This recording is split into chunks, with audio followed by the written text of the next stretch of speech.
बिस्मिल्लाहिर्रहमानिर्रहीम। अस्सलाम वालेकुम। आप देख रहे हैं DDP Analytica. Reporters without borders ये एक ऑर्गेनाइजेशन इंटरनेशनल, इन्होंने एक रिपोर्ट पब्लिश की 2020 के बारे में।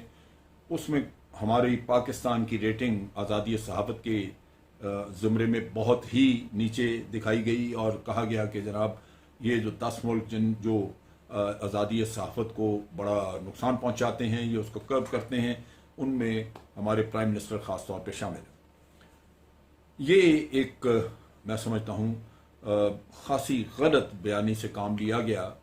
उसकी वजह यह है कि मैं टॉक शोज़ में हिस्सा लेता हूँ, जिसका जो जी चाहता है वहाँ पे बोल जाता है। हमने तो नहीं देखा कि कभी किसी को रोका होकर ये तुम मुंह से क्यों निकाल रहे हो। इवन एंकर्स भी बाज़ औक़ात ये बातें कर जाते हैं, लेकिन जो पार्टिसिपेंट हैं उनका तो कोई हिसाब ही नहीं। वो तो झूठ बोल बोल के बाज़ औक़ात इंतहा कर देते हैं और निजी जिंदगियां, लोगों के ज़ाती मामला और खुदा जाने क्या क्या खिराफात बोल जाते हैं, लेकिन कभी किसी ने ना पूछा ना पकड़ा। लेकिन कहीं कुछ ना कुछ थोड़ी बहुत होगी, सेंसरशिप भी होगी, ये नहीं कि बिल्कुल नहीं। लेकिन कौन सा मुल्क है जहां नहीं है? आप इंग्लैंड में देखें, कम से कम कुछ नहीं तो साल के 2000 केसेस बनते हैं, 2-2,500 केसेस, जिनमें सोशल मीडिया वालों पे भी केस हुआ होता है कि जी उन्होंने ये क्यों लिख के भेजा, क्यों किया। तो एक कोड ऑफ कॉन्डक्ट होता है। इंसान ने कुछ बोलना है तो वो आप ऐसी चीज़ नहीं कह सकते जिससे मजहबी मुनाफरत फैले। आप ऐसी बात नहीं कह सकते जो बिल्कुल सिरे से झूठ हो। ये आज़ादी इज़हार राय या आज़ादी सहाफ़त में ये चीज़ें नहीं आती।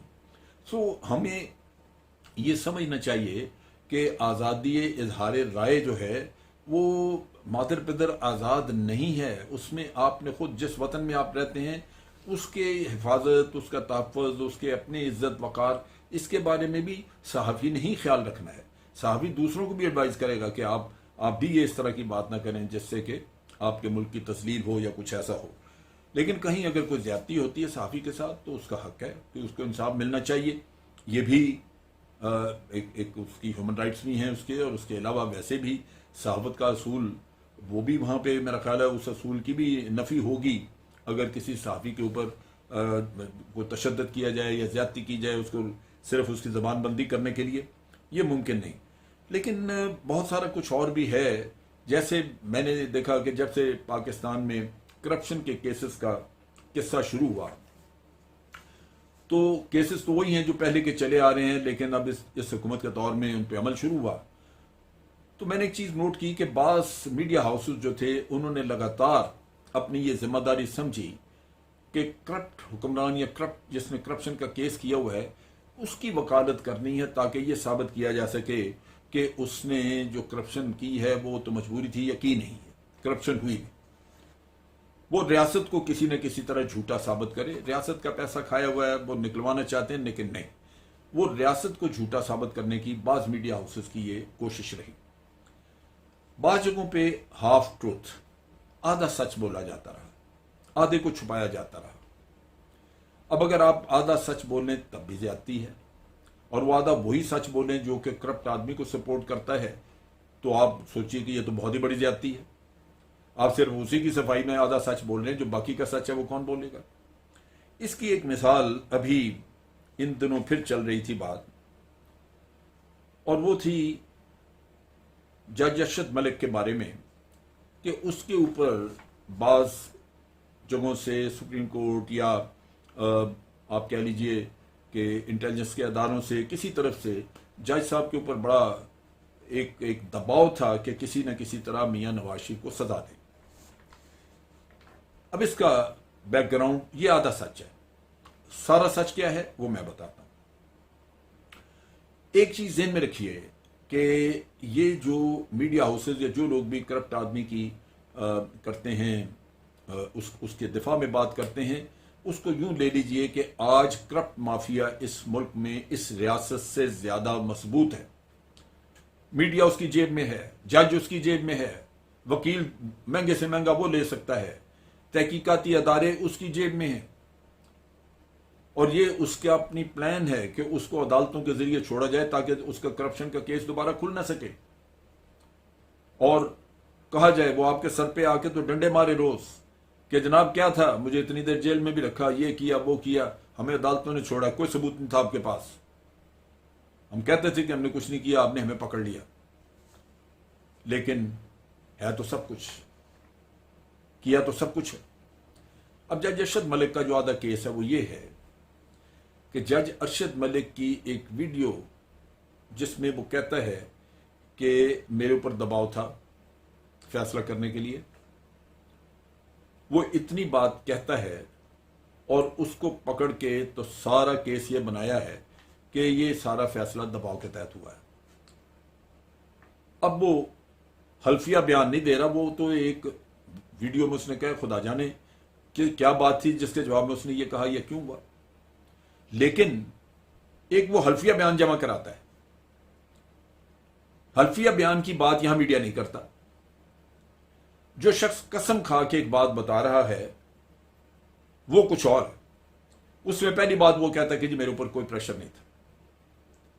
दूसरी बात ये कहता है कि मुझे इन लोगों ने कहा कि हम मियां नवाज शरीफ को मुतमईन करने के लिए बताना चाहते हैं कि आप पे प्रेशर था इसलिए ये फैसला हुआ, चुनाचे मैंने ये कह दिया। तीसरी चीज जो वो बताता है कि मुझे मियां नवाज शरीफ साहब के घर लेके गए जाती उमरा, और वहां जाके यही बात कहलवाई कि जी मियां साहब को बताएं कि क्या था जी, प्रेशर था जी, ये था वो था। फिर इनको मदीने ले गए, मियां साहब के बेटों के सामने पेश किया, और उधर जाके वो सफाइयां पेश करता रही। उसने अपने हल्फिया बयान में लिखा, जो एफिडेविट दिया उसमें लिखा उसने। अब इस सारी स्टोरी को अगर आप सुने तो हल्फिया बयान जो आपको बताता है उसमें क्या लगता है, प्रेशर मियां नवाज शरीफ और उसके चेले चांटों से था या किसी इंटेलिजेंस के अदारे का था। इंटेलिजेंस के अदारे उसको लिए फिर रहे थे। प्रेशर था तो जज उठ के जाती उमरा गया, वरना कोई जाता है? जिस जज के पास केस हो वो जाती उमरा जाएगा। जिस जज के पास जाती उमरा का केस हो वो उसके बेटों के पास सफाई पेश करने मदीने जाएगा? उसको तो ये पालतू जानवर की तरह लिए फिर रहे थे। तो दबाव किसका है? इस केस का बैकग्राउंड ये है कि इस जज को उस वक्त वजीर आजम शाहिद खाकान अब्बासी थे, उनके जरिए मियां नवाज शरीफ के टाउट्स नासिर भट्ट और नासिर जंजुआ, इन्होंने, क्योंकि ये इसको जानते थे, ये भी रावलपिंडी के रहने वाले हैं, जज भी रावलपिंडी का रहने वाला था, जहां मैं रहता हूं उसके करीब ही रहने वाला है वो, मुझे उसके गांव और उसके हालात का भी पता है। तो वो शख्स जो है उसको खास तौर पे पोस्ट कराया गया। इनको पता था कि इस शख्स की कुछ इखलाकी कमजोरियां भी हैं। फिर उसको पैसा दिया गया और उसको कहा गया कि दोनों केसेस में तुमने छोड़ना है। अब दबाव यह था कि अदारे उसको मॉनिटर जरूर कर रहे होंगे, मुझे वाज़ेह नहीं पता कि किया या नहीं, लेकिन मेरा अपना अंदाजा है कि कर रहे होंगे, क्योंकि अदारों को तो पता होगा कि ये सारा खेल जो है ये अपना आदमी लगा के उसकी जेब में पैसे डाल के करवाया जा रहा है। तो अगर जज की नीयत पे या जज के अपने किरदार पे शक है तो ये तो देखा जाएगा ना कि ये फैसला सही कर रहा है या नहीं। तो उसने इनसे वादा किया पैसे लेके कि मैं दोनों केसेस में छोड़ूंगा। जब उसने फैसला किया तो एक केस में सजा दी और एक केस में उसने बरी कर दिया। जिस केस में बरी किया वो ज्यादा मजबूत और ज्यादा सख्त केस था, जिसमें सजा दी वो एक कमजोर केस था, और कमजोर केस के लिए वो अपनी वीडियो में भी बयान दे रहा है, उनको समझा रहा है कि इस केस में ये मैंने कमजोरियां छोड़ी हुई हैं और इन कमजोरियों को आप एक्सप्लॉइट करें, अपने वकील को बताएं, वो इन कमजोरियों को एक्सप्लॉइट करे तो आप वहां से छूट जाएंगे अपील में। वो ये कहानी बता रहा है। अब ये जज जो है ये नहीं मान रहा कि मैं ये आपको कहूं कि मुझे मेरे ऊपर दबाव था। दबाव की कहानी करने के लिए उस आदमी को ब्लैकमेल किया गया। पैसा तो वो पहले ले चुका हुआ था और उसके शवाहिद और सबूत नहीं होंगे, लेकिन अब जो उसको ब्लैकमेल करना था उसके लिए उसकी वीडियो इनके पास पहुंची।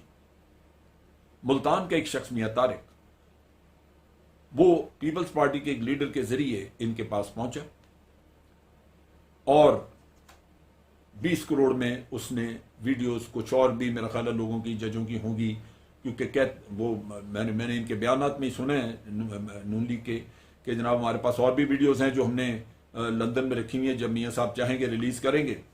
तो मेरा ख्याल है वो एक नहीं, इस अरशद मलिक की एक नहीं, बाकी भी कुछ और लोगों की भी होंगी वीडियोस। तो वो वीडियोस उन्होंने 20 करोड़ में ला के इनको कहा ले लें।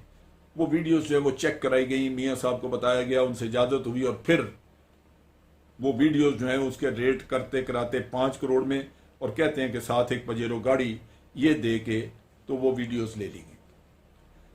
5 करोड़ और कहाँ 20 करोड़। अब ये किस्सा इसलिए बाहर निकला, इस तरह निकला कि जो पीपल्स पार्टी के लीडर थे उन्होंने बाहर निकल के अपना हिस्सा मांगा। तो मियाँ तारिक ने गालिबन ये कहा कि जनाब ये 20 करोड़ की बजाय 5 में आपने उसको निकलवा दिया, सौदा करा दिया, तो मैं क्या दूंगा। तो मेरा ख्याल है कि ये कोई ऐसे इख्तलाफात हुए जिसकी वजह से ये कहानी बाहर आ गई।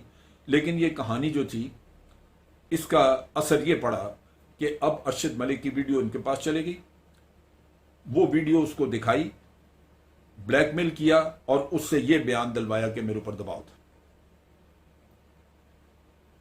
अब ये एक्चुअल कहानी है। लेकिन जब आप ये कहें कि अदारों का दबाव था, अदारों के लोग फिरते थे, ये करते थे, तो ये आधा सच है। पूरा सच एफिडेविट में मौजूद है जो हल्फिया बयान है, बाकी कहानियां हैं और बैकग्राउंड मैंने आपके सामने रखा। तो जब मीडिया भी अपना काम इस तरह करे जो बायस्ड हो, जिसमें यह लगे कि मीडिया जो है वो किसी और की खिदमत कर रहा है, किसी और के काम आ रहा है, रियासत के साथ नहीं, उसकी वफादारी किसी करप्ट आदमी के साथ है, तो फिर आप सोचिए कि उस मीडिया के बारे में क्या कहा जाएगा। आज के लिए इतना ही। अफवाज पाकिस्तान जिंदाबाद, पाकिस्तान पाइंदाबाद।